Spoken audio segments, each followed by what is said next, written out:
Moonlight Peaks is a pretty cookie-cutter looking farming sim on the surface.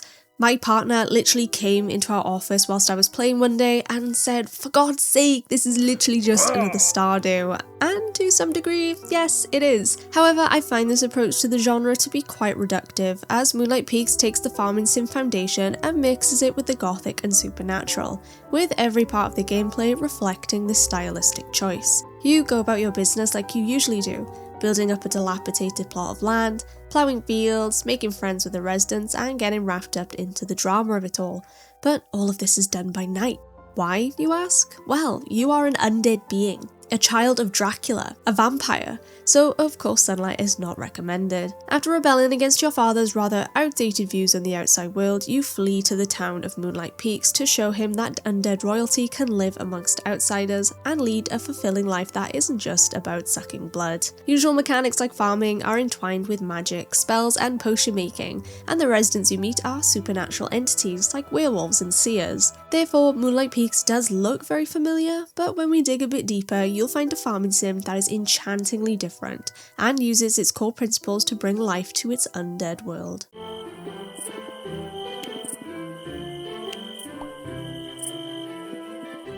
As previously touched upon, Moonlight Peaks utilises the core principles found in most farming sims. You have your fishing, crafting, farming and mining, but a noticeable feature that is missing is combat. The game by no means needs combat, and you don't feel its absence as there is plenty of other stuff to do. A tale as old as Dracula himself, in Moonlight Peaks you receive a plot of land that looks like it hasn't been touched in a little over a century. You don't clear the trees and tall grass of your home in one night, but slowly cut it back to fit more and more of your things. One of these integral things is a field for you to grow your crops, as Daddy has cut us off. We ain't no trust fund kid anymore, so it's time to get our hands dirty. What I like about Moonlight Peaks are the small adjustments it makes to basic choices in farming sims. For example, usually you start off with a few bog standard crops like turnips, but instead here we get blood grapes, and you're encouraged to begin your capitalist venture in winemaking. Other crops are also redesigned to fit the gothic aesthetic, like cruel cumbers or goat cheese being made into hellfeta. It's all a bit of good fun. The game also includes herb gardens as an added bonus to farming in general, but they also play a part in later game potion making. Where Moonlight Peaks differs from others though is in the magic that can be infused in crops or used to make the process of farming a lot smoother. As you get deeper into spring and you feel like you've gotten a grasp of basic farming, you'll unlock magical crops that can only be nurtured using spells. These are wholly unique and really cool aesthetically. These complement rather than replace the usual human crops you can plant, as they are often much pricier and take a lot more resources to manage. As previously mentioned, your starter crops are grapes, and on their own they sell for basically nothing. Instead, chuck them into a keg and watch the money go up, as you can either turn them into wine or juice. Rinse and repeat for everything you make on your farm, from turning milk into cheese and fruits into jam. I have neither a positive nor a negative opinion about processing in farming sims. If it's introduced straight away, I adapt and turn my farm into a machine, but I can see why some people may find the process to be quite grindy. Unfortunately, I don't see this feature as something you can ignore either, as it seems to be a focal part of farming in Moonlight Peaks, but you can make money in other ways. I found cooking to yield great results if you plan accordingly, but the faster you get those kegs running, the more money you'll be rolling in. Finally, on the gameplay front, we have customization and decoration. These are both aspects of games in this genre that players will spend hours and hours experimenting with, and from the trailers we received from Moonlight Peaks, I think the cozy decorators out there will be in for an absolute treat. Let's start with character customization. This feature in particular has gone through a lot of changes through development, and the devs seem to really value it. Just by randomizing your character, you can see the breadth of options on offer, and even though I look a bit boring, sorry, I'm not that creative and also wanted to get started straight away, there is plenty of fun to have here. Players will also have access to a range of cosmetics from makeup to skin options like vitiligo, which is also another great touch. You also have access to a pretty expansive closet so you can roll into Moonlight Peaks in style. There is a tailor in town so you can eventually unlock better clothing, but I was really happy with the free options I got in the opening character customization. I am a massive fan of when games don't only allow you to buy singular items, but also give you the option to buy sets. However, where Moonlight Peaks really shines in its decoration options is the clutter. If you are a Sims player or a general decorating game player, then the word clutter is basically an orgasm trigger. You can have the skeleton of the interior with your tables, counters and shelves, but where the pure ecstasy comes from is what to put on all of these delicious surfaces. Moonlight Peaks saw this market and turned it up to the extreme, as the number of clutter items you can find, buy and craft is insurmountable, from dainty CD players to stacks of plates, crystal balls, candles and so much more. Inside and outside builds just became so much more innovative. As the daughter of Dracula, you are unfortunately tarred with the same brush as your father, with a reputation that isn't exactly positive. Seems like the story will dive into it more, but from various sarcastic dialogue, it seems like your father up and left Moonlight Peaks and is known for being a bit of a snob. And the vampires even reference him with outright distaste. But you've decided to take it upon yourself to make your own way in life and become a valued member of the community. The town of Moonlight Peaks is a vibrant one with different family factions that all have long histories and age-old feuds, so it's your job to patch things up and learn what you can about each family. Family is at the centre point of Moonlight Peaks' story as you spend time with each of them and complete a range of quests, mainly ones where you have to grow or obtain something, so you can find each family crest and eventually unite the town. I do like the idea of the story being staggered across the year instead of moving in and immediately meeting everyone though. I'll briefly mention festivals, or rather lack thereof, in Moonlight Peaks' case, which is a massive shame. The standard for these types of games is having at least 2 festivals in each season. Unfortunately, in spring I only experienced Lovage, which is sort of like Valentine's Day, where you give gifts to the character you like the most. Or 3 of them if you're a hoe like me. The festival itself was fun enough with unique vendors and such, but not a lot going on outside of that. For me personally, the lifeblood of any farming sim is its cast of characters. As I mentioned 1,000 years ago when I introduced this review, I said that some people could take or leave a certain feature of these games. Well, for me, it's the relationships you cultivate, and without a solid character roster, my interest plummets.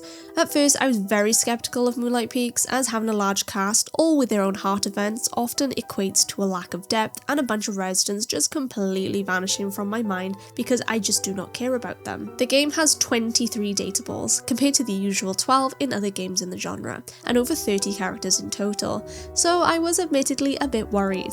However, I'm overjoyed to say that I'm in love with the residents of Moonlight Peaks. Every family and its members felt unique, and the bonds between them were all pleasantly layered and intriguing. There's also the added quality that everyone is a supernatural entity, so their problems, whilst very human, also have that fantastical element to them. Hell, death is literally an NPC that you can romance in this game. For those who are not familiar, heart events are character-driven scenes that usually unlock the more friendship you build with them. You can do this through gift giving, and for the first time ever, ladies and gentlemen, I experienced a farming sim without a guide at my beck and call. Moonlight Peaks delightfully differs from the usual formula too, as instead of heart events being quite sparse, often unlocking for every 2 hearts you gain, you actually get one for every heart you obtain. All of the ones I've experienced so far have been full of character and a great insight into what makes these characters tick, but also just the everyday banter found in the town. With wolves roaming the streets and bats flying through the air, you were probably thinking Moonlight Peaks must have a pretty large map to contain them all, and you'd be right. The world map for this farming sim is a good size, and you can feel that without even looking at your map. Often I would have to look at it once or twice to see where I was going, even hours into the game. The town is the central hub of your time in Moonlight Peaks, and is teeming with life and personality, especially when it comes to the townsfolk's homes.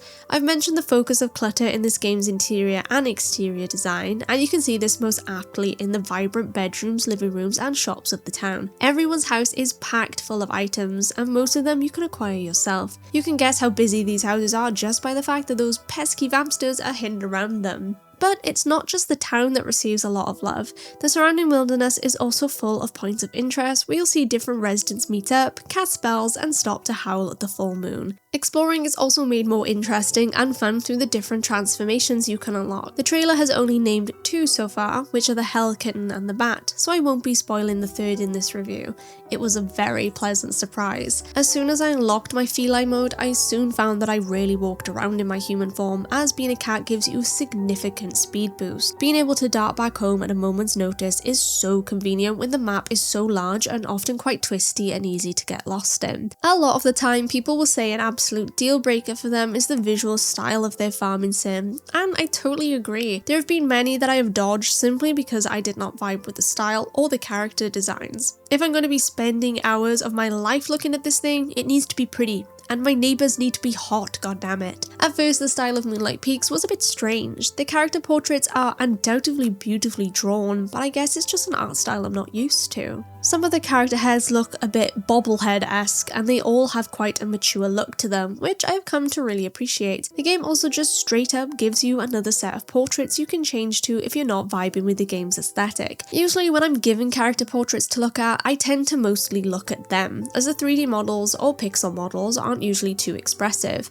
However, I think for the first time while playing a farming sim, I was enraptured by the goofy looking 3D models and their cartoonish animations. They are basically all chibified versions of the characters, and they are freaking adorable and so full of life. Even when they are just breathing, they don't feel static. Instead, characters emote and make funny sound effects when they are shocked or happy. The character models also fit pleasantly well with the gothic aesthetic of Moonlight Peaks. This world full of witches and vampires also has some very pretty sound design, and I was often impressed by some of the choices made. Characters are also constantly interacting with items that each have their own animation and sound. Moonlight Peaks has some stunning tracks where I genuinely sat back and just listened to them for a moment. They play intermittently, letting natural sounds take over, but when they do play, they feel magical and calming. In summer especially, my ears were treated to an almost Parisian sounding track that was just beautiful to listen to. There are a few noticeable accessibility options that are appreciated in Moonlight Peaks. You have a few that are more stylistic, like switching to a different set of character portraits, and some that are a lot more practical, like turning text animations off if you don't fancy Orlok's drunken rambles rumbling on the screen. The most noticeable features for my time with the game were the different clock options. You can switch from a 24-hour clock to a 12-hour one, which is a small yet appreciated inclusion, and you can actually alter the length of the night cycles themselves. Albeit this is a feature you must unlock, but it's not very hard to do so and can be done within the first couple of weeks of playing. It basically allows you to either slow down your night or speed it up, with each night lasting 15 minutes. It's hard to identify a good farming sim these days due to how oversaturated the market is, and the fact that so many players look for different things. As someone who has played her fair share of them, it's even harder to encapsulate the success of one until you've poured at least 40 hours into it. I feel that way about Moonlight Peaks. Even though I've poured my heart into this review, I'm still eons away from seeing what this game has to truly offer, which only excites me to continue my adventure past my allocated review time. What I've played so far though, this one is definitely worth a place amongst the greats. Moonlight Peaks balances so many gameplay mechanics with a stylistic flair that incorporates magic and witchcraft to give it a fresh take. There is so much optional content to engage with that you'll find that every day is full of things to do. Its cast of characters is also one of the strongest I've seen in the genre, which is a great feat considering how large the roster is. By slowly introducing new families and detailed heart events, I felt like I was truly involved in the family drama that is rife within town. Undoubtedly, it has some missteps. Fishing is not all that great, and I wish there were more festivals, but these are small things that I can see them improving on in the future. It's finally time to stop agonizing over which farming sim to play next, as Moonlight Peaks is one to mark your calendar for. I'm giving it the coveted golden genie lamp.